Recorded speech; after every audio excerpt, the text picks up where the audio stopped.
আমন্ত্রণ রাতের বাংলাদেশে শুরুতেই জানাবো শিরোনামগুলো। বুধবার সন্ধ্যায় অথবা বৃহস্পতিবার জাতীয় নির্বাচনের তফসিল, প্রধান বিচারপতির কাছে ৩০০ ম্যাজিস্ট্রেট চাইলেন সিইসি। কাল রাষ্ট্রপতির সাথে সাক্ষাৎ। লোকজন দেওয়ার কথা আছে, ডেভেলপমেন্ট আছে, ওই ব্যাপারে ওনারা যথাযথ ব্যবস্থা নিচ্ছেন এবং নেবেন, কোনো অসুবিধা হবে না, এটা ইস্যুর করেছেন। আওয়ামী লীগ আমলে সশস্ত্র বাহিনীকেও রাজনীতিকরণ করা হয়েছিল মন্তব্য তারেক রহমানের। গত 15-16-17 বছরে আপনারা অনেকে বক্তব্য যারা রেখেছেন তাদের মধ্যে থেকে হচ্ছে আমাদের ডিফেন্স, আর্মি, নেভি, এয়ারফোর্স যেটাই হত্যা করা, এগুলোকে পলিটিসাইজ করা হয়েছে। ভারতের ইঙ্গিতে ভারপ্রাপ্ত চেয়ারম্যান আসছেন না, এমনটা না ভাবার আহ্বান ফখরুলের। গুরুত্ব পাচ্ছে না সংস্কার, ক্ষমতায় যেতে ব্যস্ত বিএনপি জামায়াত, বললেন এনসিপির সদস্য সচিব আক্তার। ভোটের হিসেব নিকেশে রাজনীতির গতিপথ নির্ধারণ সম্ভব নয়। গণমাধ্যম, সশস্ত্র বাহিনী, বিচার বিভাগ সহ সবকিছুই নিয়ন্ত্রণ করতেন শেখ হাসিনা। ট্রাইব্যুনালে হাসনাত আব্দুল্লাহ। বিচারের মাধ্যমে সেনাবাহিনীকে কলঙ্কমুক্ত করার আহ্বান। সিলেটে পুলিশ কর্মকর্তাকে ছুরিকাঘাতের ঘটনায় নিষিদ্ধ ছাত্রলীগের কেন্দ্রীয় নেতা রাজু আটক। রাজধানীতে মা মেয়ে খুনের ঘটনায় গ্রেপ্তার হয়নি কেউ।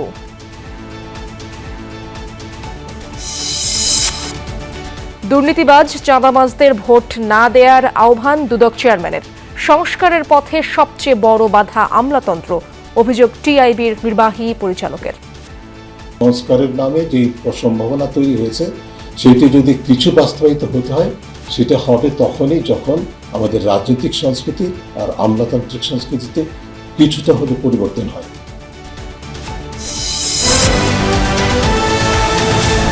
দর্শক, এতক্ষণ শিরোনামগুলো দেখছিলেন, পুরো সময় জুড়ে আপনাদের সাথে থাকবো আমি ইশরাত জাহান। আসন্ন নির্বাচনে ম্যাজিস্ট্রেসির দায়িত্ব পালনের জন্য প্রধান বিচারপতির কাছে ৩০০ জন বিচারক চেয়েছেন সিইসি। প্রধান বিচারপতি এই বিষয়ে সহযোগিতার আশ্বাস দিয়েছেন বলে জানান তিনি। এএমএম নাসির উদ্দিন বলেন, নির্বাচনের ট্রেনে উঠে গেছে তার কমিশন। দুপুরে প্রধান বিচারপতির সাথে সাক্ষাৎ শেষে এসব তথ্য জানান তিনি। নির্বাচন ও গণভোটের তফসিল সামনে রেখে দুপুরে প্রধান বিচারপতি সৈয়দ রেফাত আহমেদের সাথে সাক্ষাৎ করেন প্রধান নির্বাচন কমিশনার এএমএম নাসির উদ্দিন। সেখানে ত্রয়োদশ সংসদ নির্বাচনে দায়িত্ব পালনের জন্য প্রধান বিচারপতির কাছে ৩০০ জন বিচারক ও সুষ্ঠু নির্বাচনের লক্ষ্যে বিচার বিভাগের সহযোগিতা চান সিইসি। প্রধান বিচারপতিও নির্বাচন কমিশনকে সহযোগিতার আশ্বাস দিয়েছেন। বৈঠক শেষে সিইসি জানান, নির্বাচনী অনুসন্ধান কমিটির কাজ ত্বরান্বিত করতে প্রধান বিচারপতির কাছে অনুরোধ জানানো হয়েছে। এ ব্যাপারে প্রধান বিচারপতি যথাযথ ব্যবস্থা নেয়ার আশ্বাস দিয়েছেন বলেও জানান সিইসি।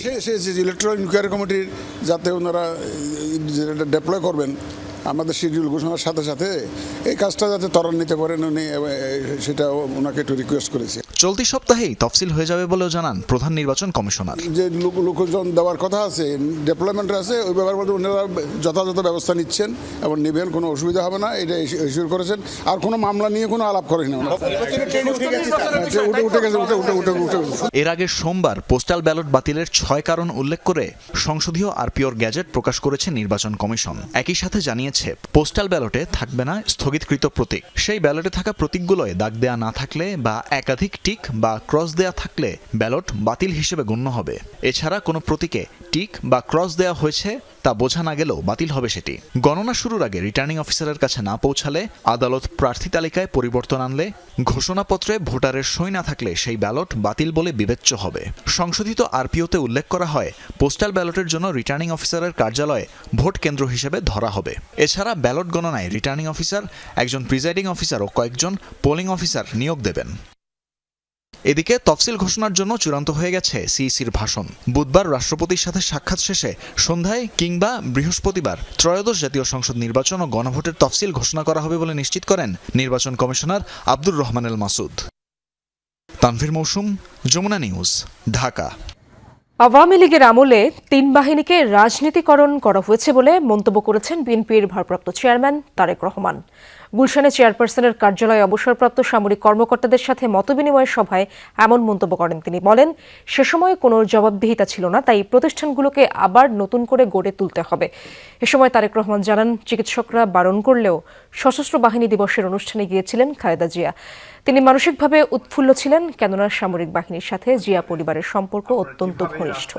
সভায় দলের মহাসচিব মির্জা ফখরুল ইসলাম আলমগীর বলেন, ভারতের ইঙ্গিতে তারেক রহমান দেশে আসছেন না এমন ভাবনা সঠিক নয়। আরও বলেন, বিএনপি গণতন্ত্রের ব্যাপারে কখনো আপোষ করেনি।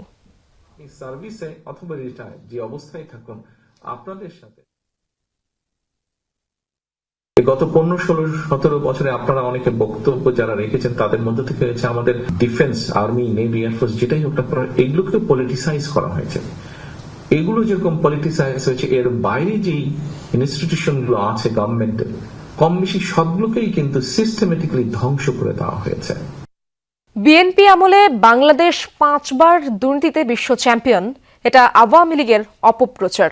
দুর্নীতির লাগাম টেনে ধরার ট্র্যাক রেকর্ড শুধু বিএনপির আছে বলেও মন্তব্য করেছেন দলের ভারপ্রাপ্ত চেয়ারম্যান তারেক রহমান। দুর্নীতি প্রতিরোধের পাশাপাশি আইনশৃঙ্খলা নিয়ন্ত্রণে নেতাকর্মীদের কঠোর হওয়ার আহ্বান জানান তিনি। রাজধানীর কৃষিবিদ ইনস্টিটিউশনে দেশ গড়ার পরিকল্পনা শীর্ষক আলোচনায় ভার্চুয়ালি যোগ দিয়ে এসব কথা বলেন তিনি। বিএনপির সমর্থনে ঘরে ঘরে যেতে নেতাকর্মীদের নির্দেশও দেন তারেক রহমান। সংসদ নির্বাচন সামনে রেখে জনসমর্থন তৈরিতে বিএনপির পরিকল্পনা পাকাপোক্ত করতে কৃষিবিদ ইনস্টিটিউশনে 7 দিনব্যাপী দেশ গড়ার পরিকল্পনা শীর্ষক আলোচনা। তৃতীয় দিনে আমন্ত্রিত জাতীয়তাবাদী স্বেচ্ছাসেবক দল ও ওলামা দলের নেতাকর্মীদের সামনে ভার্চুয়ালি বক্তব্য রাখেন বিএনপির ভারপ্রাপ্ত চেয়ারম্যান তারেক রহমান। যে 2001 থেকে 2005 তার আগে কারা কি করেছিল সেটি আপনাদের সামনে উপস্থিত আছে। বক্তব্যের শুরুতেই 5 বার দুর্নীতিতে চ্যাম্পিয়ন তকমাটি আওয়ামী লীগের অপপ্রচার দাবি করে 2 মিনিটের ভিডিও প্রদর্শন করেন তিনি। জানান, টিআইবির জরিপের ভুল ব্যাখ্যার কথা। বলেন, দুর্নীতি দমনের ট্র্যাক রেকর্ড শুধু বিএনপির আছে। দুর্নীতি দমন কমিশনের স্বাধীনতা নিশ্চিত করার প্রতিশ্রুতিও দেন তারেক রহমান। দুর্নীতি তকমা থেকে ধীরে ধীরে ধীরে ধীরে বিএনপি সরকার, খালেদা জিয়ার সরকার বের করে নিয়ে এসেছিল। এর সাক্ষ্য প্রমাণ, এটি আমাদের কথা না, ফ্যাক্টস এন্ড ফিগার দিয়ে আপনাদের সামনে উপস্থাপন করা হয়েছে। ঠিক একইভাবে আমাদেরকে আরেকটি কাজে সফল হতে হবে প্রিয় সহকর্মীবৃন্দ। এটিও কাইন্ড অফ দুর্নীতির সাথে ওতপ্রোতভাবে জড়িত। সেটি হচ্ছে দেশের আইন শৃঙ্খলা ব্যবস্থা। যে কোনো মূল্যে আমাদেরকে দেশের আইন শৃঙ্খলা ব্যবস্থা ঠিক রাখতে হবে। নেতাকর্মীদের 8টি আলোচ্য বিষয়ে আলোকপাত করে বিএনপির ভারপ্রাপ্ত চেয়ারম্যান বলেন, ফ্যামিলি কার্ড, কৃষি কার্ডের মধ্য দিয়ে নিশ্চিত করা হবে বঞ্চিতদের অধিকার। তরুণদের সুবিধার্থে ফ্রি ইন্টারনেট সেবার পরিধি বাড়ানোর পরিকল্পনার কথাও জানান তিনি। নেতাকর্মীদের আহ্বান জানান, দাঁড়ে দাঁড়ে ঘুরে বিএনপির দেশ গঠনের পরিকল্পনা মানুষের কাছে তুলে ধরতে।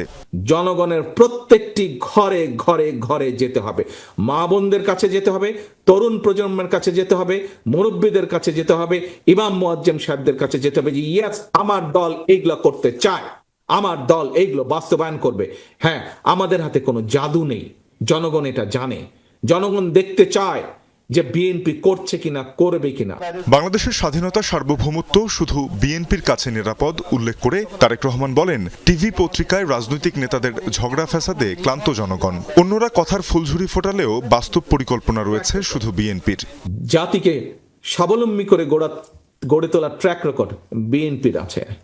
এ মঞ্চে আসুন তো, কারো জানা আছে কিনা? হ্যাঁ, অনেকে অনেক কিছু বলেছেন, এইভাবে করবেন, দেশকে গড়ে তুলবেন, স্বাবলম্বী করবেন, সেইভাবে করবেন। কিন্তু ডিটেল প্ল্যানিং একমাত্র বিএনপির আছে, ডিটেল প্ল্যানিং আর কারো নেই। জনগণকে ঐক্যবদ্ধ করতে না পারলে দেশ বিপদে পড়বে হুঁশিয়ারি দিয়ে নেতাকর্মীদের মাঠে থাকার আহ্বান জানান তারেক রহমান। বাংলাদেশ জিন্দাবাদ, বাংলাদেশ জাতীয়তাবাদী দল জিন্দাবাদ। তানজিম শাফিন, যমুনা নিউজ, ঢাকা। মতপার্থক্য থাকলেও তার কারণে যেন শহীদদের আত্মত্যাগ বৃথা না যায়। 24-এর গণঅভ্যুত্থানে অর্জিত বিজয়কে সুসংহত করতে হবে। জাতীয় প্রেস ক্লাবে এক অনুষ্ঠানে এসব কথা বলেছেন বিএনপির মহাসচিব মির্জা ফখরুল ইসলাম আলমগীর। আরেক অনুষ্ঠানে দলের স্থায়ী কমিটির সদস্য নজরুল ইসলাম খান বলেন, নির্বাচন নিয়ে ষড়যন্ত্র হলে জনগণ তা সফল হতে দেবে না। রাজধানীর খামারবাড়িতে কৃষিবিদ ইনস্টিটিউশন মিলনায়তনে 7 দিন ব্যাপী চলছে বিএনপির দেশ গড়ার পরিকল্পনা শীর্ষক কর্মসূচি। দলের আগামীর কর্মপরিকল্পনা তুলে ধরে বিভিন্ন অঙ্গ সংগঠনের নেতাকর্মীদের প্রশিক্ষিত করতেই এই আয়োজন। সর্ববুদ্ধি চোর, এই কথা বললে কি প্রমাণ হয় যে আমি ভালো? কর্মসূচির তৃতীয় দিনের শুরুতে নেতারা বিভিন্ন জরিপে বিএনপির পক্ষে জনজোয়ার দেখে নির্বাচন নিয়ে ষড়যন্ত্রের শঙ্কা প্রকাশ করেন। 96 থেকে 2000 পর্যন্ত 3 মাসের জন্য তত্ত্বাবধায়ক সরকার, তারপরে বিএনপি। তো 2001 সালে যদি চ্যাম্পিয়ন হয়ে থাকে তাহলে সেটার জন্য দায়ী কে? এবং তার আগে যে কি ছিল এটা তো কোনো রেকর্ড নাই। বিএনপি তো চ্যাম্পিয়ন করে নাই, করছে আওয়ামী লীগ। সরকারের একজন উপদেষ্টা খুব করে বলছেন, অহংকার করে বলছেন, জনগণ কতদিন আমাদের থাকতে হবে সেটা তো আমাদের ম্যান্ডেট দেয়নি। আপনার বিবেক কি বলে যে কতদিন থাকতে হবে? আপনি কোন ম্যান্ডেটের উপরে আজকে আপনি উপদেষ্টা হয়েছেন? দুপুরে জাতীয় প্রেস ক্লাবে বিশিষ্ট অর্থনীতিবিদ অধ্যাপক ডক্টর মাহবুবুল্লাহ ও তাঁর প্রয়াত সহধর্মিণী উম্মে সালমা আলোর কয়েকটি গ্রন্থের প্রকাশন অনুষ্ঠানে যোগ দেন রাজনীতিবিদ ও বিশিষ্টজনরা। উঠে আসে বঙ্গভঙ্গ, দেশভাগ থেকে 24-এর অভ্যুত্থান প্রসঙ্গ। প্রধান উপদেষ্টা বলেন যে আসামের এবং ওই যে 7 সিস্টার বাইরে যাওয়ার পথ হবে আমাদের চট্টগ্রামের সমুদ্র। এই যে পূর্ববঙ্গ প্রদেশের যে ধারণা, এটার সঙ্গে এটা সম্পূর্ণ কিন্তু সঙ্গতিপূর্ণ। চেপে বসা স্বৈরতান্ত্রিক শাসনকেও ফেলে দিতে সক্ষম হলাম বটে, কিন্তু সেই মানুষের সমাজের হৃদয়ের সাথে কথোপকথনের কাজটা আমরা সাফিসিয়েন্টলি করতে পারি নাই। দেখছি একটা ফ্যাসিবাদকে বিদায় দিয়েছি, কিন্তু আরেকটা নানা নামে, কখনো ধর্মের নামে চাপিয়ে দেওয়া, বল প্রয়োগ করা, জবরদস্তি করা, ঐক্যের পরিবর্তে নতুন করে হিংসা, ঘৃণা, মারামারি, হানাহানি ছড়িয়ে দেওয়ার তৎপরতা চলছে। অনুষ্ঠানে বিএনপি মহাসচিব 24-এর গণ অভ্যুত্থানে অর্জিত বিজয়কে সুসংহত করার আহ্বান জানান। জুলাই আন্দোলনের মধ্য দিয়ে আমরা যে বিজয় অর্জন করেছি, আসুন, সাইফুল ভাইও বলেছেন, আমরা সবাই মিলে সেই বিজয়টাকে সুসংহত করি। আমাদের মধ্যে মত পার্থক্য থাকবে, কিন্তু সেই মত পার্থক্য যেন আমাদের যে আশা, আমাদের যে স্বপ্ন, এই যে ছেলেগুলো প্রাণ দিয়েছে তাদের যে অত্যাহতি যেন বৃথা না যায়। নেতারা বলেন, ঐক্য ধরে রেখে রাজনৈতিক দলগুলো দায়িত্বশীল আচরণ না করলে ঝুঁকির মুখে পড়বে অভ্যুত্থানের অর্জন। অত্যাচার, অবিচার, মানুষের অমর্যাদা, এই সব কিছু থেকে আমরা মুক্ত থাকতে পারি। সাইফুদ্দিন রবিন, যমুনা নিউজ, ঢাকা। সংস্কার নিয়ে কথা বলছে না রাজনৈতিক দলগুলো, ক্ষমতায় যাওয়া নিয়ে ব্যস্ত বিএনপি জামায়াত। শুধু ভোটের হিসাব নিকাশ দিয়ে রাজনীতির গতিপথ নির্ধারণ সম্ভব নয়। জাতীয় যুব শক্তির প্রতিনিধি সম্মেলনে যোগ দিয়ে এসব কথা বলেছেন এনসিপির সদস্য সচিব আক্তার হোসেন। দলটির মুখ্য সমন্বয়ক নাসিরউদ্দিন পাটোয়ারি জনগণের প্রতি আহ্বান জানিয়েছেন দুর্নীতিবাজ আর ধর্ম ব্যবসায়ীদেরকে লাল কার্ড দেখাতে। রাজধানীর আবু সাইদ কনভেনশন সেন্টারে এনসিপির যুব সংগঠন জাতীয় যুব শক্তির জাতীয় প্রতিনিধি সম্মেলন। অংশ নিয়েছেন দেশের বিভিন্ন প্রান্ত থেকে আসা সংগঠনটির নেতাকর্মীরা। 100 থেকে 0-তে নামতে 36 দিন লাগে নাই, 0.6 থেকে 90 যেতেও 36 দিন লাগবে না। বক্তাদের বক্তব্যে উঠে আসে সমসাময়িক রাজনীতির বিভিন্ন দিক। আওয়ামী লীগকে প্রাসঙ্গিক করতে কাজ করছে অনেকে। নেতাদের বক্তব্যে উঠে আসে এমন অভিযোগ। এক ধরনের রাজনৈতিক এজেন্ডাই থাকে, আপনি রাজনীতি করে করে জান্নাতে চলে যাবেন, তাহলে তো আপনার ইহজগতে কিছু পাবেন না, ওই আশায় আপনাকে ছেড়ে দেওয়া লাগে। আরেক দল দুর্নীতি, চাঁদাবাজি, রাহাজানি এতে ব্যস্ত। তাহলে এখন বাংলাদেশের মানুষের উপায় করি। বর্তমানে তো এই অবস্থা হয়েছে, যদি আওয়ামী লীগ যদি ফিরে আসে তাহলে বিএনপি আর জামাতের মধ্যে কম্পিটিশন লাগবে, কে আগে আওয়ামী লীগের সাথে গিয়ে জোট করবে। যারা আওয়ামী লীগকে প্রাসঙ্গিক করে জনমত জরিপ করছেন তাদেরকে আমরা বলবো আপনারা সেখান থেকে বের হয়ে আসুন। দুর্নীতিবাজ আর ধর্ম ব্যবসায়ীদের লাল কার্ড দেখাতে জনগণের প্রতি আহ্বান জানান এনসিপির মুখ্য সমন্বয়ক নাসিরউদ্দিন পাটোয়ারি। প্রতিনিয়ত বাংলাদেশকে ধর্মকে বিপন্ন করছে এই ধরনের ধর্ম ব্যবসায়ী হতে চায় না। ন্যাশনালিস্ট ফোর্স বলে যারা আন্ডারে কভারে ভারতের সাথে আঘাত করছে, ইন্ডিয়ার সাথে আঘাত করে আওয়ামী লীগের সাথে আঘাত করছে, আমরা এই ধরনের ন্যাশনালিস্ট ফোর্স হতে চাই না। যারা দুর্নীতির মাস্টারমাইন্ড, আপনারা এই ইলেকশনে তাদেরকে লাল কার্ড দেখাবেন। প্রতিনিধি সম্মেলনে যোগ দিয়ে এনসিপির সদস্য সচিব আক্তার হোসেন অভিযোগ করেন, সংস্কার নিয়ে কথা বলছে না কোনো রাজনৈতিক দল, কিভাবে ক্ষমতায় যাবে তা নিয়েই ব্যস্ত বিএনপি ও জামায়াত। বলেন, ক্ষমতা কারা পাবে না পাবে এসব জরিপ করে মানুষের সংস্কারের আকাঙ্ক্ষাকে দূরে সরানোর চেষ্টা হচ্ছে। সংস্কারের কথা বিএনপি জামাত কোন দল তাদের আলোচনার মধ্যে আর প্রধান করে তুলছেন না। তারা কিভাবে ক্ষমতা দখল করবেন, কিভাবে ক্ষমতায় আসবেন শুধুমাত্র সেই ধরনের বুদ্ধি পরামর্শ, সেই ধরনের আয়োজনগুলোর সঙ্গে তারা নিজেদেরকে সম্পৃক্ত রেখেছেন। শুধু ভোটের হিসাব নিকাশের ভিত্তিতে বাংলাদেশের রাজনীতির গতিপথ নির্ধারণ করা সম্ভব নয়। ভয় দেখিয়ে বা লোভ দেখিয়ে জনতাকে বিভ্রান্ত করা সম্ভব হবে না বলেও জানান এনসিপির সদস্য সচিব। ভয় দেখিয়ে হোক আর লোভ দেখিয়ে হোক সেই জনতাকে আর বিভ্রান্ত করা সম্ভব হবে না। তানভীর সিদ্দিক টিপু, যমুনা নিউজ, ঢাকা। হাসপাতালে প্রতিদিন অন্তত 5 থেকে 6টি মেডিকেল পরীক্ষা নিরীক্ষা চলছে বিএনপি চেয়ারপারসন বেগম খালেদা জিয়ার। চিকিৎসা সংশ্লিষ্টদের কাছ থেকে জানা গেছে এই মুহূর্তে তার চিকিৎসায় সবচেয়ে বড় চ্যালেঞ্জ লিভার ও কিডনির চিকিৎসার বিপরীতমুখিতা বা থেরাপিউটিক কনফ্লিক্ট। বিদেশে নিতে বিশেষায়িত এয়ার অ্যাম্বুলেন্স প্রস্তুত থাকলেও দীর্ঘ বিমান ভ্রমণের জন্য প্রয়োজন শারীরিক অবস্থার উন্নতিও। তাই তার ফিট টু ফ্লাই অবস্থার জন্য অপেক্ষায় চিকিৎসকরা। আকলাকুস সাফার প্রতিবেদনে বিস্তারিত। রাজধানীর এভারকেয়ার হাসপাতালে ক্রিটিক্যাল কেয়ার ইউনিটে নিবিড় পর্যবেক্ষণে বেগম খালেদা জিয়া। চিকিৎসা চলছে মাল্টিডিসিপ্লিনারি মেডিকেল বোর্ডের তত্ত্বাবধানে। এখন চিকিৎসা চলছে মূলত লক্ষণ ভিত্তিক বা সিমটোমেটিক অ্যান্ড সাপোর্টিভ কেয়ার পদ্ধতিতে, অর্থাৎ যখন যে সমস্যাটি প্রকট হচ্ছে সেটিকেই তাৎক্ষণিকভাবে সামাল দেওয়ার চেষ্টা করছেন ডাক্তার শাহাবুদ্দিন তালুকদারের নেতৃত্বাধীন বিশেষজ্ঞ দলটি। প্রতিদিন পর্যবেক্ষণ করা হচ্ছে রেনাল ফাংশন অর্থাৎ ক্রিয়েটিনিন ও ইউরিক অ্যাসিড পর্যবেক্ষণ, ইলেকট্রোলাইটস অর্থাৎ সোডিয়াম পটাশিয়ামের ভারসাম্য, লিভার ফাংশন অর্থাৎ অ্যালবুমিন ও বিলিরুবিন মনিটরিং। এছাড়াও ফুসফুসের সংক্রমণে দেয়া আছে অক্সিজেন সাপোর্ট। লিভারের কারণে পেটে জমা পানি কমাতে ডাইইউরেটিক্স দিলে চাপ পড়ছে কিডনির উপর, বাড়ছে ক্রিয়েটিনিন। আবার কিডনি বাঁচাতে ফ্লুইড দিলে বেড়ে যাচ্ছে লিভারের সমস্যা। এই দুইয়ের ভারসাম্য বজায় রাখাই এখন চিকিৎসকদের মূল চ্যালেঞ্জ। এছাড়াও কিডনি ফাংশনে অবনতি আর ইলেকট্রোলাইটে ভারসাম্য হারালে ডায়ালাইসিসও করতে হয়েছে বেগম খালেদা জিয়ার। সব মিলিয়ে বলা যায় 27 নভেম্বর যে পরিস্থিতি ছিল তার চেয়ে ক্লিনিক্যালি কিছুটা উন্নতি হয়েছে, তবে ঝুঁকি এখনও কাটেনি। আকলাকুস সাফা, যমুনা নিউজ, ঢাকা। রোকেয়ার আদর্শ অনুসরণ করে নতুন বাংলাদেশ বিনির্মাণের সবাইকে এগিয়ে আসার আহ্বান জানিয়েছেন প্রধান উপদেষ্টা ডক্টর মোহাম্মদ ইউনূস। রাজধানীর ওসমানী স্মৃতি মিলনায়তনের এক অনুষ্ঠানে এই আহ্বান জানান তিনি। আমি রোকেয়া শিরোনামে এবারও সরকারিভাবে পালিত হচ্ছে রোকেয়া দিবস। মহিলা ও শিশু বিষয়ক মন্ত্রণালয়ের আয়োজনে অনুষ্ঠানের প্রধান অতিথি প্রধান উপদেষ্টা ডক্টর মোহাম্মদ ইউনূস। এ সময় মন্ত্রণালয়ের নাম পরিবর্তন করে নারী ও শিশু মন্ত্রণালয় করার ঘোষণা দেন প্রধান উপদেষ্টা। এবছর নারী জাগরণের বিভিন্ন ক্ষেত্রে অবদানের স্বীকৃতিস্বরূপ 4 জন নারী রোকেয়া পদক পেয়েছেন। তারা হলেন নারী শিক্ষা গবেষণায় ডক্টর রুবানা রাকিব, নারী অধিকারে কল্পনা আক্তার, মানবাধিকারে ডক্টর নাবিলা ইদ্রিস এবং নারী জাগরণে ফুটবলার ঋতুপর্ণা চাকমা। তাদের হাতে পদক তুলে দেন প্রধান উপদেষ্টা। বেগম রোকেয়া যদি স্বপ্ন দেখতে পারে, আমরা তো পারি স্বপ্ন দেখতে, অসুবিধা কি?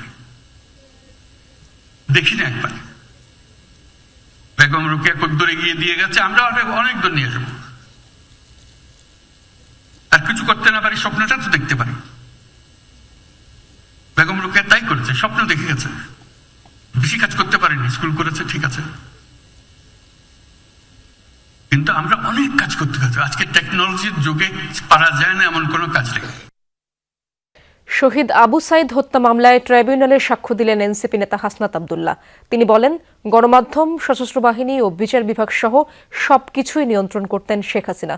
জুলাই হত্যাকাণ্ডে জড়িত সেনা কর্মকর্তাদের বিচারের মাধ্যমে সেনাবাহিনীকে কলঙ্কমুক্ত করার দাবি জানান তিনি। এদিন জয়েন্ট ইন্টারোগেশন সেল জেআইসি সেলে 26 জনকে গুম করে নির্যাতনের মামলায় শেখ হাসিনা সহ 13 জনের বিরুদ্ধে অভিযোগ গঠনের আদেশ 14 ডিসেম্বর ধার্য করেছেন ট্রাইব্যুনাল। জুলাই গণঅভ্যুত্থানের প্রথম শহীদ আবু সাইদ হত্যা মামলার বিচার প্রায় শেষ পর্যায়ে। মঙ্গলবার এই মামলায় সাক্ষ্য দিতে আন্তর্জাতিক অপরাধ ট্রাইব্যুনালে আসেন জাতীয় নাগরিক পার্টির নেতা ও জুলাই অভ্যুত্থানের অন্যতম সমন্বয়ক হাসনাত আব্দুল্লাহ। এদিন জবানবন্দিতে হাসনাত আব্দুল্লাহ জুলাই আন্দোলনের প্রেক্ষাপট, আইন শৃঙ্খলা বাহিনী, আওয়ামী লীগ, ছাত্রলীগের নৃশংসতার বর্ণনা তুলে ধরেন। আবু সাইদ হত্যায় বেগম রোকেয়া বিশ্ববিদ্যালয়ের প্রশাসন ও আইন শৃঙ্খলা বাহিনীর জড়িত সদস্যদের বিচার চান তিনি। সেই সাক্ষ্যে উনি ওনার এই আন্দোলনে ওনার অংশগ্রহণ, ওনার আটক, ওনার উপরে নির্যাতন এবং উনি কি কি দেখেছেন, কি কি করেছেন, ওনার সকল ঘটনার বর্ণনা করেছেন। মিলিটারি, মিডিয়া, জুডিশিয়ারি এর সাথে যুক্ত হয়েছিল ব্যুরোক্রেসি। এই তিনটা নেক্সাসকে উনি এমনভাবে নিয়ন্ত্রণ করেছিল যেটার মধ্য দিয়ে উনি রাষ্ট্রের তথৈবচ অবস্থা করতে সক্ষম হয়েছিলেন।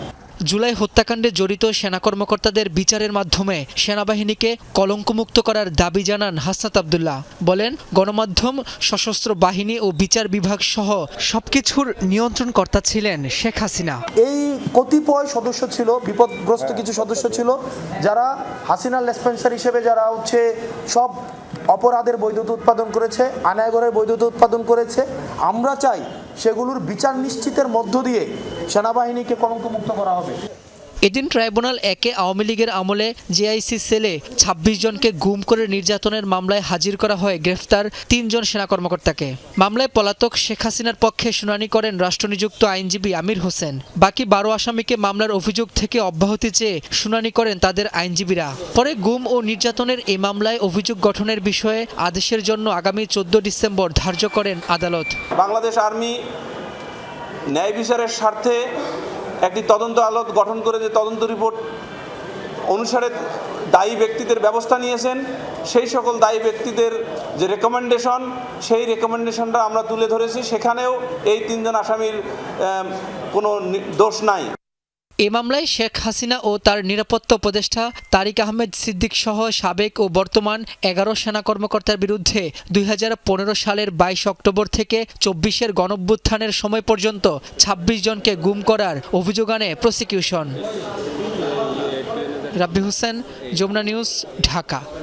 সিলেটে আসামি ধরতে গিয়ে পুলিশকে ছুরিকাঘাতের ঘটনায় অভিযুক্তকে গ্রেপ্তার করা হয়েছে। হাসপাতালে ভর্তি সিআইডি উপপরিদর্শক খোরশেদ আলমের অবস্থাও আশঙ্কামুক্ত বলে জানা গেছে। পুলিশের দাবি, অভিযুক্ত রাজু নিষিদ্ধ ঘোষিত সংগঠন ছাত্রলীগের কেন্দ্রীয় কমিটির নির্বাহী সদস্য। তার বিরুদ্ধে নারীকে ব্ল্যাকমেইল সহ সাইবার ক্রাইমের বেশ কয়েকটি মামলা রয়েছে বলে জানিয়েছে আইনশৃঙ্খলা বাহিনীটি। বেশ কয়েকটি মামলার আসামি রহিমউদ্দিন রাজুকে গ্রেপ্তার করতে সোমবার রাতে সাদা পোশাকে সাগরদিঘির পাড় এলাকায় অভিযানে যান সিআইডির 2 সদস্য। অভিযানের বিষয়টি টের পেয়ে উপপরিদর্শক খোরশেদ আলমের বুকে ছুরিকাঘাত করে পালিয়ে যায় আসামি রাজু। ঘটনার পর থেকেই রাজুকে গ্রেপ্তারে তৎপর হয় সিআইডি ও মহানগর পুলিশ। মঙ্গলবার ভোরে নগরীর মজুমদারি এলাকা থেকে গ্রেপ্তার করা হয় রাজুকে। উদ্ধার করা হয় হামলায় ব্যবহৃত ছুরিও। পুলিশ হেডকোয়ার্টার, সিআইডি হেডকোয়ার্টার তাদের তত্ত্বাবধানে এবং তাদের সহযোগিতা নিয়ে আমাদের সিলেট মেট্রো, এসএমপি এবং সিলেট মেট্রো এবং সিআইডি আমরা যৌথ অভিযান করে তাকে রাত 4টা বাজে তাকে গ্রেপ্তার করতে সক্ষম হই। বর্তমানে সে আমাদের হাওলায় আছে। এদিকে প্রাথমিকভাবে নানা বিষয়ে খতিয়ে রাজুকে একজন পেশাদার অপরাধী হিসেবে মনে করছে সিআইডি। পাশাপাশি সে নিষিদ্ধ ছাত্রলীগের কেন্দ্রীয় নেতা ছিল বলেও দাবি সংস্থাটির। তার নামে আরো 6টি ফৌজদারি মামলা আছে, সেটাও আমরা খতিয়ে দেখতেছি। তার পকেটে একটা অফিসিয়াল আইডি কার্ড, একটা কার্ড পাওয়া গেছে, সেখানে নিষিদ্ধ ঘোষিত ছাত্রলীগের সংগঠন, সেই সংগঠনের কেন্দ্রীয় সদস্য ছিল সে। আহত সিআইডির উপপরিদর্শককে সিলেট উসমানী মেডিকেলে ভর্তি রাখা হয়েছে। বোঝা যায় সে একজন professional offender. Nabil Hossain, Jamuna news, Sylhet. রাজধানীর মোহাম্মদপুরে মা মেয়ে হত্যার ঘটনায় এখনও কাউকে গ্রেপ্তার করতে পারেনি পুলিশ। এই হত্যায় অন্যতম সন্দেহভাজন গৃহকর্মী আয়েশা, যিনি ঘটনার দিন সকাল 7:42 বোরখা পরে বাসায় ঢোকেন আর 9:30 নাগাদ নিহত নাফিসার স্কুল ড্রেস পরে ব্যাগ নিয়ে বের হয়ে যান। প্রধান সন্দেহভাজন গৃহকর্মী আয়েশাকে আসামি করে গতরাতেই মামলা করেন গৃহকর্তা। রাতে বেশ কয়েকটি অভিযান করলেও আয়েশার কোনো হদিস মেলেনি। তবে দ্রুতই হত্যার রহস্য উন্মোচন হবে বলে আশাবাদী পুলিশ। গৃহকর্মী আয়েশা আগে কোনো অপরাধের সাথে জড়িত কিনা তা খতিয়ে দেখছে পুলিশ। মাত্র 20 দিন আগে রাজধানীর আইডিয়াল ও ঢাকা কলেজের মধ্যে হয় শান্তি চুক্তি, যা আজ সকালেই পাল্টে যায় অশান্তিতে। পুলিশের দাবি, কারণ ছাড়াই 2 কলেজের শিক্ষার্থীরা সংঘর্ষে জড়িয়েছে। পরিস্থিতি নিয়ন্ত্রণে লাঠিচার্জ করে পুলিশ। এ সময় বেশ কয়েকজন পুলিশ সদস্য আহত হন। ফের সংঘর্ষে জড়ালো ঢাকা কলেজ ও আইডিয়াল কলেজের শিক্ষার্থীরা। মঙ্গলবার সকাল 8টার পর ধানমন্ডির গ্রিন রোড এলাকায় হঠাৎ উত্তেজনা ছড়ায়। দুপক্ষের ধাওয়া পাল্টা ধাওয়ায় বন্ধ হয়ে যায় যান চলাচল। পরে পুলিশের লাঠিচার্জে পরিস্থিতি নিয়ন্ত্রণে আসে। আইডিয়াল কলেজের শিক্ষার্থীদের অভিযোগ, তাদের ক্যাম্পাসে প্রথমে হামলা চালানো হয়। এ সময় নিরাপত্তাহীনতার কথাও জানান তারা। সূত্রপাত দরাই শুরু করছে, আগে আমাদের একজন স্টুডেন্টকে আহত করছে, খুব মারাত্মকভাবে আহত করছে। আইডিয়ালের কোনো ছাত্র চায় না যে হামলা হোক, কিন্তু ওরা বারবার আমাদের উপরে আক্রমণ করলে একটা ছাত্রদের কতক্ষণ সহ্য করতে থাকতে পারে। ঢাকা কলেজ আমাদেরকে বিনা কারণে আমাদের ক্যাম্পাসে ওরা অ্যাটাক করছে। আইন শৃঙ্খলা বাহিনী পরিস্থিতি নিয়ন্ত্রণের চেষ্টা করলে দফায় দফায় বাড়ে উত্তেজনায়। এ সময় আহত হন বেশ কয়েকজন পুলিশ সদস্য। মাত্র 20 দিন আগেই 3 কলেজের মধ্যে হওয়া শান্তি চুক্তি কেন অশান্তিতে রূপ নিল সেই কারণ জানা নেই পুলিশেরও।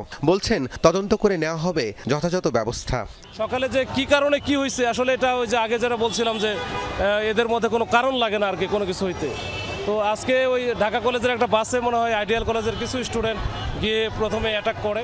এর প্রেক্ষিতে আবার ঢাকা কলেজের বেশ কিছু ছেলেপেলে তখন এই প্রতিশোধ নেওয়ার জন্য বা এটার প্রতিকার চাওয়ার জন্য তারা আবার এই আইডিয়াল কলেজের দিকে আসে। এখানে এসে দুই পক্ষের মধ্যেই ধাওয়া পাল্টা ধাওয়ার মতো হয়। এর আগেও বেশ কয়েকবার ঢাকা কলেজ ও আইডিয়াল কলেজের মধ্যে হয় সংঘর্ষ, যার বেশিরভাগ কারণই অজানা। রাব্বি সিদ্দিকী, যমুনা নিউজ, ঢাকা। দুর্নীতিবাজ ও অর্থ পাচারকারীদের শুধু কারাগারে রাখলেই হবে না, তাদের সামাজিকভাবে ঘৃণা করার আহ্বান জানিয়েছেন অর্থ উপদেষ্টা ডক্টর সালেউদ্দিন আহমেদ। এদিকে ক্ষমতাচ্যুতরা পালানোর সময় অর্থের বিনিময়ে যেসব রাজনৈতিক সহযোগিতা করেছিলেন তাদের ভোট না দেওয়ার অনুরোধ জানিয়েছেন দুদক চেয়ারম্যান আব্দুল মোমেন। আন্তর্জাতিক দুর্নীতি বিরোধী দিবসের আলোচনায় এসব কথা বলেন তারা। নানা কর্মসূচির মাধ্যমে আন্তর্জাতিক দুর্নীতি বিরোধী দিবস উদযাপন করেছে দুদক। সকালে সেগুনবাগিচায় পতাকা উত্তোলন ও বেলুন উড়িয়ে দিবসটি উদ্বোধন করা হয়। পরে দুর্নীতির বিরুদ্ধে গণসচেতনতায় মানববন্ধন করে সংস্থাটি, যাতে সরকারি বেসরকারি বিভিন্ন প্রতিষ্ঠান অংশ নেয়। দুপুরে শিল্পকলা একাডেমির আলোচনা সভায় প্রধান অতিথি অর্থ উপদেষ্টা ডক্টর সালেউদ্দিন আহমেদ বলেন, রাজনীতিকরা ঠিক থাকলে সমাজে পতন রোধ সম্ভব। রাজনীতিবিদের যদি কমিটমেন্ট বা সদিচ্ছা না থাকে তবে শীষ লর্ডস ফ্রম দ্য হেড, মাছের পতন হয় মাথা থেকে। এখন রাজনীতিবিদরা যারা আমাদেরকে শাসন করবে তারা যদি ঠিক থাকে তা সহজে সমাজে পতন ধরবে না এবং তাতেই দুর্নীতি কমে যাবে। অনুষ্ঠানে দুদক চেয়ারম্যান আব্দুল মোমেন বলেন, নির্বাচনে কালো টাকার ছড়াছড়ি আর দুর্নীতিবাজদের লাগাম টানতে সাধারণ মানুষকে সচেতন হতে হবে।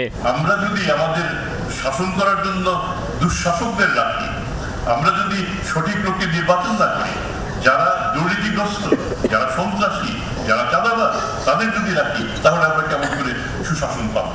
এবং সেটাই একটা রিফ্লেকশন দুদকের উপরে পড়বে। এ সময় পাচার হওয়া অর্থ ফেরাতে সংশ্লিষ্ট দেশের হাইকমিশনগুলোতে দুদক কর্মকর্তা নিয়োগে সরকারের প্রতি আহ্বান জানান দুদক চেয়ারম্যান। আপনারা লক্ষ্য রাখবেন আমরা কোথায় কোথায় দুর্নীতি করি। রাজীব আহমেদ, যমুনা নিউজ, ঢাকা। গণমাধ্যম সংস্কার আমলাতন্ত্র যতটুকু চায় বাংলাদেশের ঠিক ততটুকুই সংস্কার হবে, এমন মন্তব্য করেছেন টিআইবির নির্বাহী পরিচালক ডক্টর ইফতেখারুজ্জামান। আমলাতান্ত্রিক ও রাজনৈতিক সংস্কৃতির পরিবর্তন হলে কিছুটা সংস্কার হবে বলে মনে করেন তিনি। গণমাধ্যম সংস্কার কমিশনের সুপারিশ বাস্তবায়ন না হওয়ায় ক্ষোভ ও হতাশা ব্যক্ত করেছেন গণমাধ্যম কর্মীরা। যদি সতর্কতা কিংবা লঘু দণ্ডের পরও মার্চে প্রতিবেদন জমা দিয়েছে গণমাধ্যম সংস্কার কমিশন। আশু করণীয় কিছু সুপারিশও করেছে, কিন্তু গত 9 মাসে একটি সুপারিশও বাস্তবায়িত হয়নি। তাতে হতাশ গণমাধ্যম কর্মীরা। গণমাধ্যমের যে মুক্ত সময়কাল, টিআইবির অনুসন্ধানী সাংবাদিকতা পুরস্কার প্রদান এবং আলোচনা অনুষ্ঠানে হতাশার কথা তুলে ধরেন তারা। বলেন, কমিশনের সুপারিশে সাংবাদিকদের পেশাগত নিরাপত্তা এবং স্বাধীনতা রক্ষায় একটি সুরক্ষা বলয় তৈরি করা যেত, কিন্তু গুরুত্বপূর্ণ কিছু ধারা বাদ দেয় সেই উদ্দেশ্য ব্যাহত হবে মত তাদের। কর্তৃত্ববাদ চলে গেছে, ইট ডাজন্ট মিন যে এই জায়গাটা আসলে কেউ নেই, এখানে আর নতুন অবয়বে আরেক কর্তৃত্ববাদ তৈরি হয়, এটাই স্বাভাবিক। আর কথা হলো সেটাকে ফাইট দেওয়ার মতো আমাদের অবস্থানটা আমরা তৈরি করতে পেরেছি কিনা বা পারছি কিনা। যত আমরা সাংবাদিকতা করব তত এই ট্রাস্টে আমরা আবার ফেরত পাবো। সমস্ত রাজনৈতিক দলগুলো তাদের রাজনৈতিক ইশতেহার প্রকাশ করবেন। আমরা তো আশা করি যে সেই ইশতেহারে গণমাধ্যম সংস্কার কমিশন বা বাস্তবায়নের যে ধারাগুলো বাস্তবায়নযোগ্য সেটার একটা প্রতিশ্রুতি তারা দেবেন। সংস্কার, ইলেকশন এবং বিচার এগুলি যদি ওনাদের প্রায়োরিটি হয় তাহলে এগুলি প্রত্যেকটার সাথে গণমাধ্যমের একদম ডিপ রিলেশন, তাহলে এইটাকে তারা কেন আরো স্পিড দিয়ে এই ওয়েতে বিবেচনা করছেন না, সেই জিনিসটা তাদের কাছ থেকে আসলে আমাদের জানতে হবে। টিআইবির নির্বাহী পরিচালকের হতাশা সংস্কার কমিশনের কমিশনের দেয়া সুপারিশ বাস্তবায়নে সরকার যথাযথ ভূমিকা পালন করেনি। বলেন, বাংলাদেশে সংস্কারের পথে সবচেয়ে বড় বাধা আমলাতন্ত্র। মূল বিষয়টা হচ্ছে যে আমরা যত সংস্কারের কথা বলি না কেন, বাংলাদেশের সংস্কার তখনই যতটুকুই হবে যতটুকু বাংলাদেশের আমলাতন্ত্র চায়। সংস্কারের নামে যে সম্ভাবনা তৈরি হয়েছে সেটি যদি কিছু বাস্তবায়িত হতে হয় সেটা হবে তখনই যখন আমাদের রাজনৈতিক সংস্কৃতি আর আমলাতান্ত্রিক সংস্কৃতিতে কিছুটা হলে পরিবর্তন হয়। দুর্নীতি বিষয়ক সংবাদ প্রচারের জন্য টেলিভিশন ক্যাটাগরিতে পুরস্কার পান চ্যানেল ওয়ানের পারভেজ রেজা, সংবাদপত্র বিভাগে ডেইলি সানের রাশিদুল হাসান, আঞ্চলিক সংবাদপত্রে দৈনিক গ্রামের কাগজের আশিকুর রহমান ও ফয়সাল ইসলাম। প্রামাণ্যচিত্রে চ্যানেল 24-এর সাবেক রিপোর্টার ফয়জুল সিদ্দিক পান পুরস্কার। লাভলি বিথি, যমুনা নিউজ, ঢাকা। মিত্রদের সহায়তা পেয়েও মার্কিন সমরাস্ত্র কেনার অর্থ জোগাড় করতে পারছে না ইউক্রেন। লন্ডনের ন্যাটো ও ইউরোপীয় ইউনিয়নের মিত্রদের সাথে বৈঠকে এই অসহায়ত্বের কথা জানিয়েছেন প্রেসিডেন্ট ভলোদিমির জেলেনস্কি। মঙ্গলবার সাংবাদিকদের তিনি জানান, $800 মিলিয়ন ঘাটতির কারণে যুদ্ধ চালিয়ে নেওয়ার পর্যাপ্ত রসদ কিনতে পারছে না তার দেশ। এদিন ইউরোপীয় নেতাদের সাথে ওয়াশিংটনের শান্তি প্রস্তাব নিয়েও আলোচনা করেন জেলেনস্কি। একের পর এক রুশ ড্রোন হামলায় বিধ্বস্ত ইউক্রেনের এই শহর। চলছে মিসাইল হামলাও। পর্যাপ্ত অস্ত্র গোলাবারুদের অভাবে শক্ত প্রতিরোধ গড়ে তুলতে পারছে না ইউক্রেনীয় বাহিনী। আর তাই রুশ সেনাদের দৃষ্টিসীমার আড়ালে থেকে প্রাণ রক্ষার চেষ্টা তাদের। প্রতিদিনই হামলার মাত্রা বাড়ছে। এফপিভি, ড্রোন, আর্টিলারি সহ ভারী অস্ত্র সহকারে হামলা চালাচ্ছে রুশ সেনারা। ধীরে ধীরে এই শহর দখলে নিচ্ছে তারা। প্রায় 4 বছর ধরে চলমান যুদ্ধে রাশিয়ার কাছে একের পর এক শহর আর অঞ্চল হারিয়েছে ইউক্রেন। নিহত হয়েছে দেশটির বহু সেনা। মিত্রদের কাছ থেকে সহায়তা নিয়ে বিভিন্ন সময় প্রতিরোধও গড়ে তুলেছে তারা। তবে এখন ফুরিয়ে আসছে সেই অস্ত্রের মজুদ। এ পরিস্থিতিতে ন্যাটো আর ইউরোপীয় ইউনিয়নের মিত্রদের সাথে লন্ডনে বৈঠক করেন ইউক্রেনের প্রেসিডেন্ট ভলোদিমির জেলেনস্কি। বৈঠকে যুদ্ধবন্ধে দ্রুতই সংশোধিত শান্তি প্রস্তাব ওয়াশিংটনে পাঠানোর সিদ্ধান্ত হয়েছে। এ সময় ইউক্রেনের প্রেসিডেন্ট জানান, মিত্রদের কাছ থেকে সহায়তা নিয়েও মার্কিন অস্ত্র কিনতে পারছে না কিয়েভ। যুক্তরাষ্ট্রের কাছ থেকে অস্ত্র কিনতে মোট $1.5 বিলিয়ন ঘাটতি ছিল। নেদারল্যান্ডস 700 মিলিয়ন বরাদ্দ দিয়েছে। এমন সিদ্ধান্তের জন্য তাদের প্রতি কৃতজ্ঞ। তবে এখনও ঘাটতি $800 মিলিয়ন। এই পরিস্থিতিতে আমরা যুক্তরাষ্ট্রের উপর নির্ভর করছি। এদিকে আঞ্চলিক প্রতিরক্ষা জোট CSTOর নেতাদের সাথে বৈঠক করেন রুশ প্রেসিডেন্ট ভ্লাদিমির পুতিন। এ সময় জোটের প্রতিরক্ষা সক্ষমতা বৃদ্ধিতে জোর দেন তিনি। সবচেয়ে বেশি গুরুত্বপূর্ণ এলাকাগুলোকে আমরা প্রাধান্য দিচ্ছি। সে অনুসারে আমাদের প্রতিরক্ষা সক্ষমতা আরও শক্তিশালী করছি। পাশাপাশি বিভিন্ন সামরিক কার্যক্রমের মাঝে সমন্বয় আর সামরিক প্রযুক্তিগত দক্ষতা আরও বাড়ানোকে বেশি গুরুত্ব সহকারে দেখা হচ্ছে। নিরাপত্তা ও প্রতিরক্ষা জোরদারের লক্ষ্যে 1992 সালে গঠিত হয়েছিল কালেকটিভ সিকিউরিটি ট্রিটি অর্গানাইজেশন বা CSTO জোট, যার সদস্য সংখ্যা বর্তমানে 6। প্রাণপ্রতিম কুণ্ডু, যমুনা নিউজ। ইন্দোনেশিয়ায় একটি বহুতল ভবনে ভয়াবহ অগ্নিকাণ্ডে অন্তত 22 জন নিহত হয়েছে। মঙ্গলবার জাকার্তায় একটি 7তলা ভবনে আগুন লাগে। কয়েক ঘন্টার প্রচেষ্টার পর আগুন নিয়ন্ত্রণে আসে। কর্তৃপক্ষ জানায়, দুপুরের দিকে ভবনের প্রথম তলায় আগুন লাগে। এরপরে তা ওপরের তলাগুলোতেও ছড়িয়ে পড়ে। আগুন লাগার সময় ভবনের ভেতরে অনেক কর্মী দুপুরের খাবার গ্রহণ করছিলেন। তীব্র ধোঁয়ায় ভবনের ভেতরে আটকা পড়েন অনেকে। কর্তৃপক্ষ বলছে, নিহতদের আগুনে দগ্ধ হয়ে এবং ধোঁয়ায় নিঃশ্বাস বন্ধ হয়ে মৃত্যু হয়। আটকে পড়াদের অনেককেই ফায়ার সার্ভিসের কর্মীরা উদ্ধার করে। আগুন লাগার কারণ জানতে চলছে তদন্ত।